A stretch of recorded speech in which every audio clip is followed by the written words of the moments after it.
Haradinaj dhe të tjerët pastaj, nuk kam pasur akuza, pra i keni të rralla shumë pak, fare në këtë situatë ndaj njëri tjetrit. Pra nuk janë marrë njëri me tjetrin, ashtu si që ndodhe në zgjedhjet parlamentare.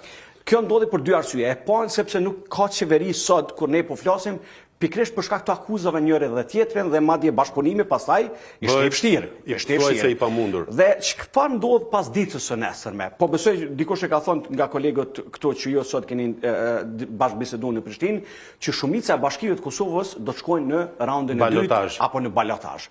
Dhe pasaj këtu hapet, dhe këtu pasaj hapet ajo çfarë mund të kemi një ashpërsi pak më të madhe të diskursit, të akuzave dhe kundër akuzave, po të njëjtën kohë duhet edhe një lloj bashkëpunimi në komunat. Kjo pjesa e dytë, sepse mund të intensifikohet retorika, por kjo retorik mund të mos sjellë rezultate konkrete më shumë se sa aleancat që mund të bëjnë me partitë e tjera që kanë marrë më pak dhe janë larguar nga loja. Dhe këtu do të futeshim në real politik. Absolutisht.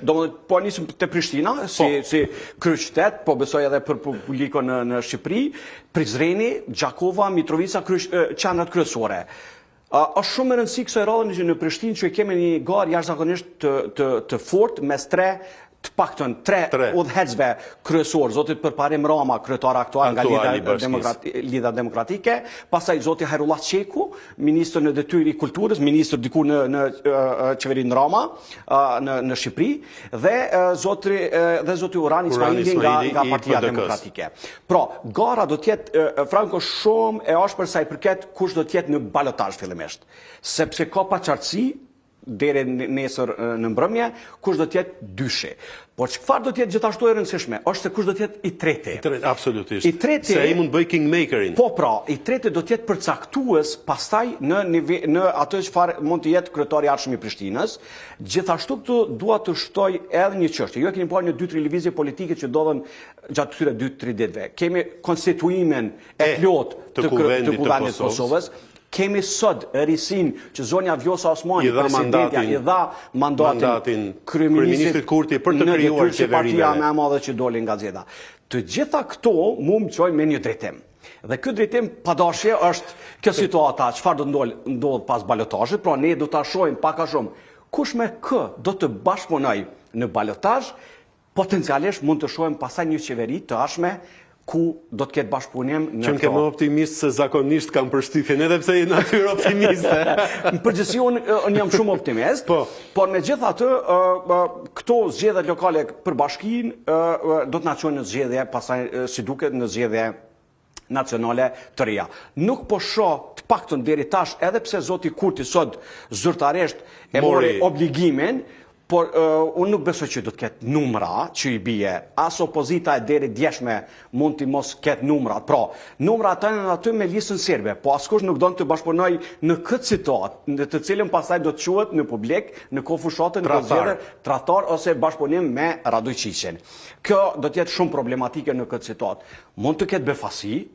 Unë nuk kam informacione deri tash. Edhe shqiptar dhe befasi shkojnë bashkë? Mund të shkojnë ndoshta, mund të shkojnë.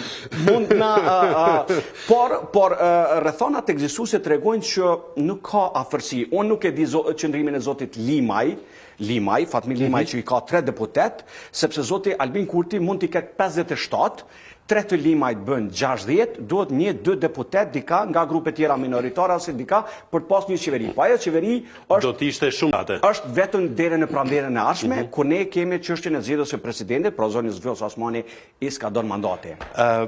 Pa dashur, por duke qenë gazetar, të shkon gjuha aty ku interesi ndoshta është më i madh për ta ndryshuar pak të fjalë të urtë popullore. Për sa i përket Nenad Rashić, bëhet për herë të parë nënkryetari i Kuvendit të Kosovës, ndërkohë që lista serbske që ka 9 nuk edhe ajo për herë të parë në 12 vitet e fundit nuk është ajo që përfaqësohet si nënkryetar. Zoti Krstić, Branislav Krstić, që ju e takuat, thotë që kjo shkelje e rëndë e kushtetutës. Nuk besoj që tash unë nuk po flas si jurist, po flas fillimisht në aspektin politik. Në aspektin politik, zoti Nenad Rashić është serb i Kosovës, i cili ka punu në institucionet e Kosovës në periudha të ndryshme, si shumë serb të Kosovës, sepse ne duhet të jemi parimor dhe ta themi në anën profesionale, pra zoti Nenad Drashić dhe shumë zyrtar tjerë serb të Kosovës kanë punu në institucionet e Republikës të Kosovës. Ata nuk e thonë kur që Kosova është shtet pavarur, po punojnë në institucione, janë të integruar, bashkëpunojnë gjithçka. Pra në aspektin politik, unë mendoj që zgjedhja e zotit Nenad Drashić është gjithçka në rregull dhe nuk ka asnjë problematik. Tashmë çështja është te aspekti ligjor i çështjes. Por procedura në kuvend përfundoi në aspektin sepse ju dha mundësia të nënt përfaqësuesve që të zgjedhin njërin prej tyre. Dhe ata nuk kishin vota. Në demokraci, Franco, janë votat. Nëse s'janë votat aty, atëherë nuk ke çfarë. Unë nuk mendoj që lista serbe do ta dërgojnë në gjykatë kushtetuese këtë çështje, sepse dihet që tashmë më shumë ne po shkojmë drejt zgjedhjeve të reja parlamentare.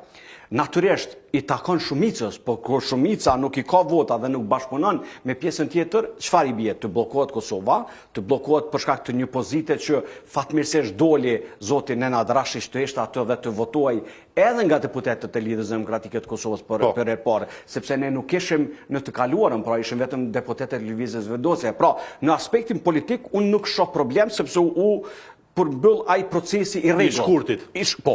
Në aspektin ligjor nuk e di se si do të veprojë lista serbe, ato do të ankimoj atë në gjykatë kushtetuese. Por gjithashtu dua të them që me gabimet që i ka bërë lista serbe, sepse unë kam pa shumë përfaqësues të listës serbe të cilët nuk e thonë zyrtarisht në Kosovë, thonë në Serbi, në kanale të ndryshme, që ata kanë bërë jashtëzakonisht gabime ku lshuan institucionet, komunat dhe për shembull sot në pjesën veriore ki shqiptarët në komunat me ato pak përqindjet që morën, dhe tashmë ata kanë marrë mësim nga kjo situatë. Ky mësim ju ndodhi edhe në kuvendin e Kosovës kur ata nuk